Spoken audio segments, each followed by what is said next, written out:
값진 노력의 땀방울로 꿈의 조각을 붙이는 10개월 차 신입 타일공 유태근 타일공이십니다. 아유, 안녕하세요. 반갑습니다. 네.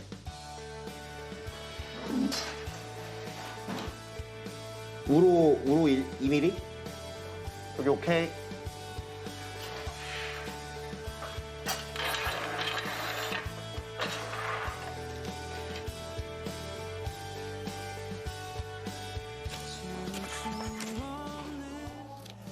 네, 안녕하세요. 타일일 하고 있는 유태근입니다. 이야, 건물이나 집에 이런 타일을 붙이시는 일을 하시는 건데 네. 이게 이제 신입이시라는 거죠? 네, 이제 2월 달에 본격적으로 시작을 해서 10개월 차. 네, 어떻습니까? 이 일을 해보시니까? 뒤에서 보면은 기술자들이 하는 걸 보면 정말 쉽게 하거든요. 네. 근데 제가 해보니까 와, 이게 보통 기술이 아니어서 할 때마다 네. 정말 어렵습니다. 아니 근데 이 타일 일이 첫 직장이세요? 첫 직장은 사실 아닙니다. 사실 바이오를 전공해서 바이오요? 네네. 저는 이제 그 전공을 조금 살려서 네. 제약회사에 입사를 했었거든요. 근데 제약회사도 그 들어가기 굉장히 힘든 걸로 알고 있는데. 대학교 때도 제약회사 들어가기 위해서 나름대로 엄청 열심히 공부를 해서 네. 학점도 좋고 수석으로 제가 졸업을 했거든요. 와. 아 진짜요? 네, 좀 치열한 경쟁 속에서 합격을 해서 와, 입사를 그러니까 했던 제약회사가 거예요. 그러니까요. 아니 근데 그 제약회사에는 얼마나 다니셨어요? 좀 말씀드리긴 부끄럽지만 짧게 6개월 정도. 아니 아니 그 힘든 제약회사를 6개월 만에. 네, 제가 제약회사 영업직이었는데 그때 당시에 회사에서 신약이 이제 나오는 개발이 됐어요. 상황이었는데 네. 오늘은 몇 개를 했네 뭐 이런 얘기를 매일마다 보고도 해야 되고 그런 부분에서 심리적인 압박이 일단 컸고 제가 마음대로 될 수 있는 일이 아니다 보니까 그런 부분에서도 스트레스가 좀 가족들의 반응은 좀 어땠을까 좀 궁금한데요. 부모님이 일단 좀 반대가 심하시긴 했어요. 음. 어디를 가든 저한테 100% 맞는 직장은 없다 이렇게 얘기를 하시면서 조금 더 있어 보는 걸 권유를 하시긴 했어요. 아니 그 퇴사하고 바로 타일 일을 좀 준비를 하셨어요? 아니요, 그렇지는 않습니다. 이제 공기업을 잠깐 준비했었습니다. 아 또 공기업을 준비하셨고. 공기업을 준비하면서 공기업 취업에 필요한 자격증이나 뭐 학원에도 또 다녔었고 이제 공기업 어떤 자격증을 취득하셨어요? 대부분 뭐 국민 자격증이라고들 많이 하는데 컴퓨터 활용 능력, 한국사 능력, 그리고 영어 자격증. 하나가 없네. 전 국민 자격증이 하나가 없네. 저 예전에 그 어디 주류업체에서 나온 소맥 자격증이라고 있거든요. 그거. 소맥 자격증. 예.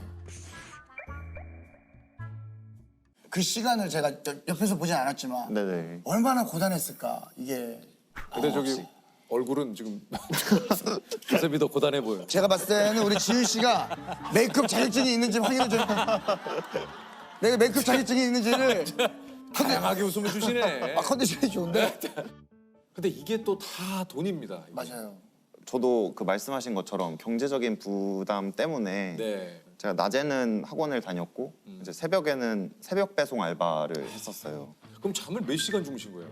이제 한 2시간 정도 자고 학원에 네. 가서 또 공부하다가 점심시간에 조금 자고 한 6시 정도에 끝나서 그때 또 집에 가서 준비하고 이제 다시 11시에 11시에 또 어떤 일을 해야 될지 대학 때는 공부만 하느라고 그걸 고민할 시간조차도 많이 없었고 새벽 배송을 하면서 투잡으로 용돈벌이로 잠깐씩 이렇게 와서 하시는 분들도 굉장히 많거든요. 많죠.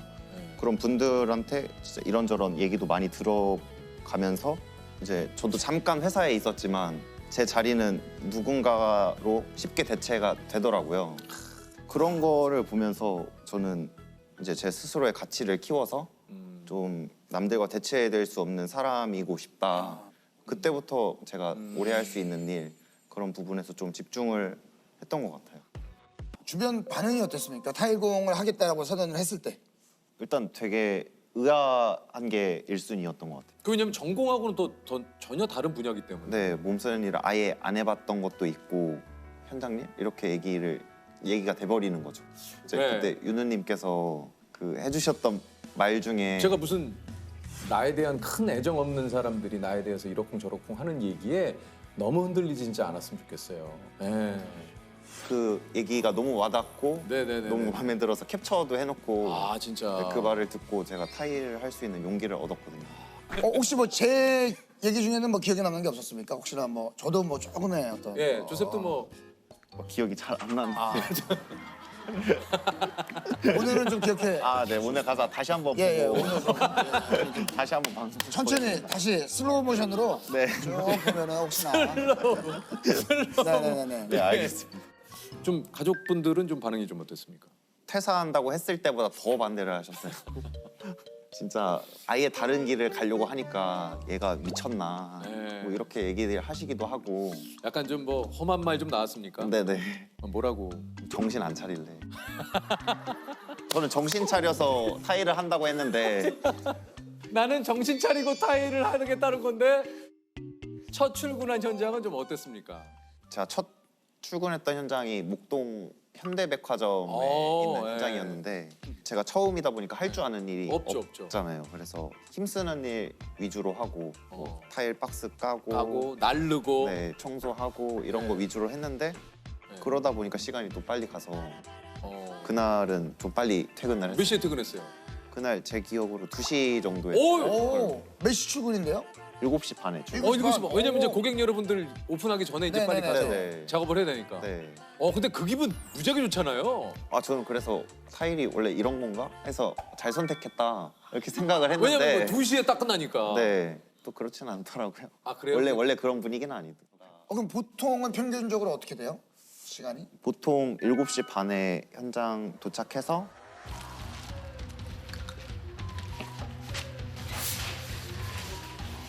일단 앞착 이렇게 놓을게요. 세통. 일단 연마날로 저 새 튀어나온 것들 있잖아. 다 갈고 파이프 같은 거 다 자르고 다 묻을 거고. 우리도 안전하게 화이팅!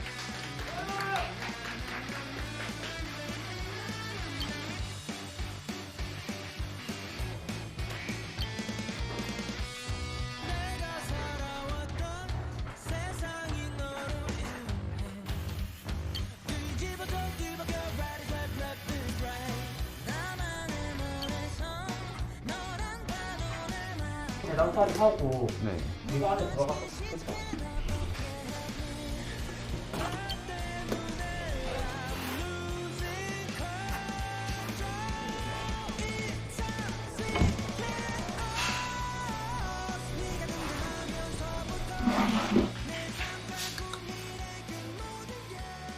점심은 이제 뭘 드시나요?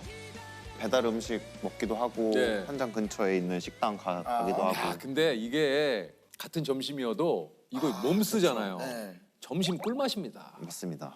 아무리 많이 먹어도 어차피 다 쓸 에너지니까 한 2공기씩 먹어도 예전에 2공기씩 드셨어요? 절대 못 먹어요. 네. 거의 안 먹기도 하고 건너기도 하고. 그러니까 이게 또 달라요. 그렇죠. 네. 어쩔 수 없는 밥이 제일 맛있어요. 양중 무거운 거 양중하고. 근데 집에서 짬뽕을 먹으면 이 느낌이 안 나. 이 약간 섞어보기 위해서 이렇게 먹어줘야 이 느낌이니까.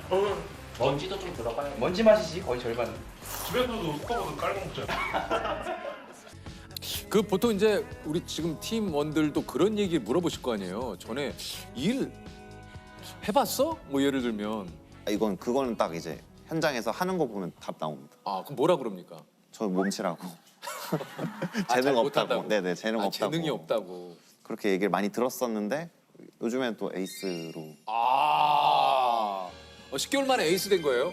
네, 그 단계가 있는데 네. 뭐 일을 도와주는 조공 단계, 어. 준 기술자 단계, 이제 기술자 단계 이렇게 세 단계로 보통 어떤 나. 단계입니까 지금? 저는 이제 조공에서 그 준 위로 기술자 그 사이. 네, 올라가려고 하는 그 사이 10개월 만에 와 이런 것도 있을 것 같아요. 계절에 따라서 또 그때 윤수 씨도 그랬거든요. 겨울에 도배할 때는 진짜 너무 힘들다고. 네. 맞아요. 예. 타일도 겨울이 엄청 힘든 편인 게 이제 접착제들이 되게 그 온도에 민감해서 섞을 때나 이런 것도 되게 더 힘들고 더 빨리 굳고 이런 것도 있고 신축 현장 같은 데 들어가면 창문이 안 달려 있거나 그러니까 그거 힘들다고 그러더라고요. 네, 너무 추워서 날씨. 생각해 보세요. 이게 7시쯤에 모여서 이제 일을 시작하시는데 그 겨울 7시면은 와 진짜 아찔해요. 진짜 진짜 와. 진짜 너무 추워서 이게 가만히 있지를 못해. 손이 너무 아파. 손이 아프잖아. 이 끝이 맞습니다. 막. 아우. 그러니까 그거를 몇 시간을 참고 일을 하셔야 되니까. 일할 때는 열이 올라와서 괜찮은데 잠깐씩 쉴 때 그때가 너무 고통스럽고. 몸이 어느 정도 왜냐면 이런 것도 또 얘기를 해주셔야 돼요. 어떤 힘든 점이 있습니까? 일단 처음 시작했을 때는 워낙 온몸의 근육들을 안 쓰다 보니까 아, 근육통. 네, 근육통이 일단 너무 심했고 시멘트 날리고 소음도 되게 심하고 이런 환경들이 적응도 안 되고 작업하다 보면은 글라인더 날이나 이런 게 부러지면서 의도치 않게 다치는 경우가 되게 많거든요. 허리나 손목도 아프고 그런 부분에 통증이 너무 심해서 파스나 진통제 먹고 그냥 일을 했거든요. 왜냐면 다음에 또 나가야 되니까. 네. 그래서 이게 저만 그런가 했더니 다른 사람들도 다 그 과정이 있었고 한 6개월 정도 하면은 나아진대요. 네, 괜찮아질 거다. 이렇게 얘기를 해서 버티고 했거든요. 그때는 네, 신기하게도 지금은 괜찮아요. 네, 일하면서 잔 통증 없이 네, 일하고 있습니다. 몸도 더 좋아지지 않았어요, 뭔가? 아무래도 좀 맞죠, 맞죠. 두꺼워지고. 오. 네. 신입이었을 때 일당은 저는 10만 원부터 시작을 했고 이제 팀장님이 이거 해봐라 이렇게 해서 팀장님 마음에 들면 얻어 합격. 그러면 지금은 여쭤봐도 됩니까? 지금 일당이 얼마나 하시는지? 지금은 15만 원. 오.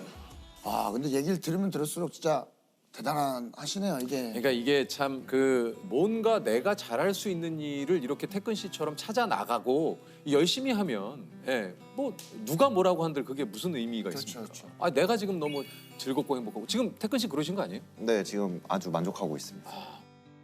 현장직이라고 하면 사람들이 대부분 뭐 막노동자, 노가다 이런 식으로 얘기를 많이 하시더라고요. 근데 저는 그렇게 생각하지 않는 게 저희 타일 같은 경우에는 그 1mm의 오차를 줄이기 위해서 노력하고 결과물을 만들기 위해서 항상 노력하는데 그렇게 막노동자, 노가다 이렇게 얘기하시는 거 보면은 조금 마음이 아프긴 하더라고요. 어떤 성인 아주머니가 이제 애한테 하는 말이었는데 저렇게 되기 싫으면 공부 열심히 해라 이런 말을 들은 적이 있거든요. 저도 나름대로 공부를 열심히 해서 이 일을 하고 있는 건데 그렇게 얘기를 하시니까 이게 아닌데 이런 거에 좀 마음이 아팠던 그런 작업복을 입고 식당에 가면은 보통 사람들이 조금 이렇게 거리를 두기도 하고 그런 모습을 보면은 왜 그렇게 생각하실까 이런 생각이 들기는 하죠. 제가 29인데 뭐 지금도 늦다고는 생각을 안 하는데 조금 더 젊었을 때 뛰어들었어도 나쁘지 않았겠다. 무궁한 발전이 있으니까 기술이. 이게 마감이잖아요. 거기서 이제 끝났을 때 보람도 느끼고. 저는 그런 섬세한 작업을 하는 작업자로서 프라이드나 이런 것도 많이 느끼고 월급 받으면서 이제 제 노동의 가치도 그러니까요. 같이 느끼게 되고 돈의 소중함 이런 것도 배우게 되면서 잘 선택했다 이런 생각이 좀 많이 들고 있어요.